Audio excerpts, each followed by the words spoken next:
Jaaliyadda Soomaaliyeed ee ku nool dalkani Koonfur Afrika ayaa si weyn u soo dhaweeyay magacaabidda ra'iisul wasaaraha cusub ee Jamhuuriyadda Soomaaliya Mudane Xamse Cabdi Barre oo shalay galankii dambe uu magacaabay madaxweynaha Soomaaliya Mudane Xasan Sheekh Maxamuud. Qaar ka mid ah shacabka Soomaaliyeed ee ku nool magaalada Johannesburg ee dalka Koonfur Afrika oo la dhaxmaray makarafoonka warbaahinta Shabeelle ayaan wax ka weydiiyay dareenkooda ku aadan magacaabidda ra'iisul wasaaraha cusub ee Soomaaliya. Bismillaahi Raxmaani Raxiim. magacaygu waa Idlaadan Colaad oo ka mid ah jaaliyadda Soomaaliyeed ee South Africa ku nool qaasatan gobolka Qoytoon magaalada Johannesburg. waa ku mahadsantiin TV-ga fursaddan i siiyay inaan aragtidayda ku cabiro. intaas kadib waxaan aad iyo aad u soo dhaweynaynaa ra'iisul wasaaraha Soomaaliya xal uu madaxweynuhu magacaabay madaxweynaha Jamhuuriyadda Soomaaliya Mudane Xasan Sheekh Maxamuud. waxaan leenahay ra'iisul wasaaraha hambalyo waxaan ilaahay ka sugaynaa ilaahay ka rajaynaynaa insha Allah tacaala inuu noqdo mid dadka iyo dalka anfaca wadankoo muddo dhan ku soo jira burbur iyo rafaad tiro badan taasoo keentay in dhalinyarada Soomaaliyeed halkan ku nool ay yihiin dad dhibanayaal ah. waxaan rajaynaynaa guud ahaan Soomaaliya mid ka bixin lahaa dhibka inuu noqdo. magacaygu waxa weeye Cali Xaashi Cali Calaafweyne anigoo ah shacabka ku nool Koonfur Afrika. waxaan aad soo dhaweynayaa magacaabista la magacaabay ra'iisul wasaaraha cusub Xamse Cabdi Barre asagoo ah ra'iisul wasaarihii 22aad. waxaan halkan tahniyad iyo bogaadin uga dirayaa ra'iisul wasaaraha cusub iyo madaxweynaha sidoo kale asaguna bil ka horeeyay.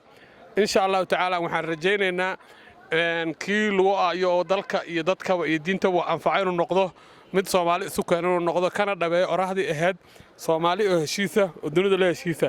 waxaan rajaynayaa Xasan Sheekh madaxweyne Xasan Sheekh aad iyo aad u mahadsan yahay xilligan inuu geeyo taranka meelo badan oo looga baahnaa oo taranku u maartay sheegtay meelo badan. insha Allah tacaala waxaan rajaynaynaa taranka Soomaaliyeed oo soo wada raacdo aad iyo aad u hambalyeynaya ra'iisul wasaare Xamse Cabdi Barre. bismillaah marka hore waxaan salaamayaa TV-ga soo booqday Shabeelle.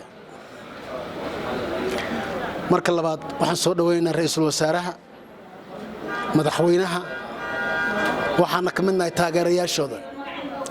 magacayga waxaa la yiraahdaa Nuur Cabdi Roble waxaana ku magac dheerahay Nuur Ayeeyo.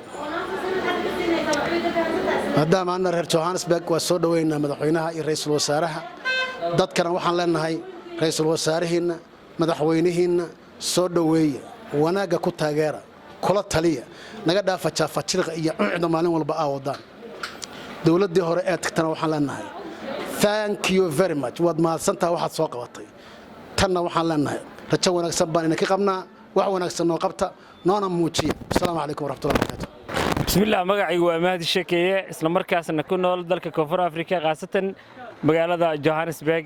runtii waxaan hambalyo iyo bogaadin u dirayaa ra'iisul wasaaraha 21aad ee loo doortay qaranka Soomaaliyeed Mudane Xamse Cabdi Barre. mudane ra'iisul wasaare waxaan ku leenahay haddaan nahay jaaliyadda reer Johannesburg hambalyo.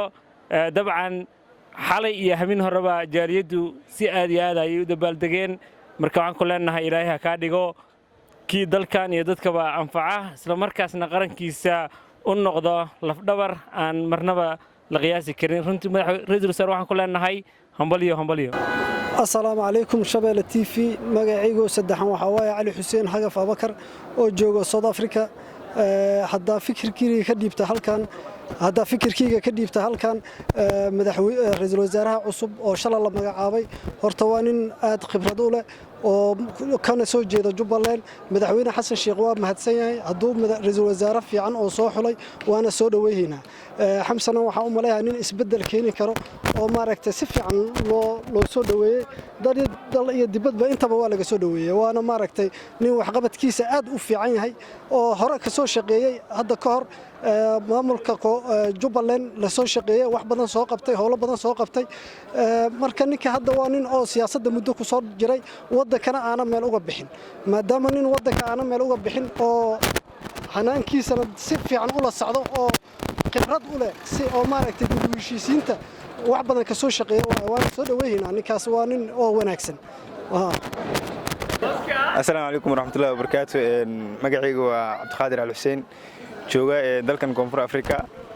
waxaan mahadcelinayaa TV-ga Shabeelle. waxaan halkan hambalyo ugu diraynaa hadaynu nahay dhalinyarta reer Koonfur Afrika ra'iisul wasaaraha cusub xamse cabdi barre waxaynu leenahay ku soo dhawow dalka iyo danta. magacaygu waa khadar sheekh cabdullaahi nuur waxaan ku noolahay waddanka South Africa Johannesburg. ra'iisul wasaare xamse barre aad baan ugu faraxsanahay magacaabidda uu magacaabay madaxweyne xasan sheekh maxamuud. kulli xalay anigu safar baan soo ah Cape Town baan ka soo socday baska dhexdiisa mar baan ku dhahay baashan noo istaajiyo aan dhaanteena way iga diideen. marka aad baan u soo dhaweynaynaa madaxweyne xasan sheekh maxamuud ra'iisul wasaaraha uu noo magacaabay. ilaahay waxaan ka baryaynaa xilkiisa inuu Allah ku asturo insha Allah ta'ala billahi tawfiiq. si kastaba ha ahaatee mudane xamse cabdi barre oo loo magacaabay ra'iisul wasaaraha cusub ee Soomaaliya ayaa noqonaya ra'iisul wasaarihii 21aad ee ay yeelato Jamhuuriyadda Federaalka Soomaaliya. Cabdirashiid Xuseen Karash, Shabeelle TV, Koonfur Afrika, Johannesburg.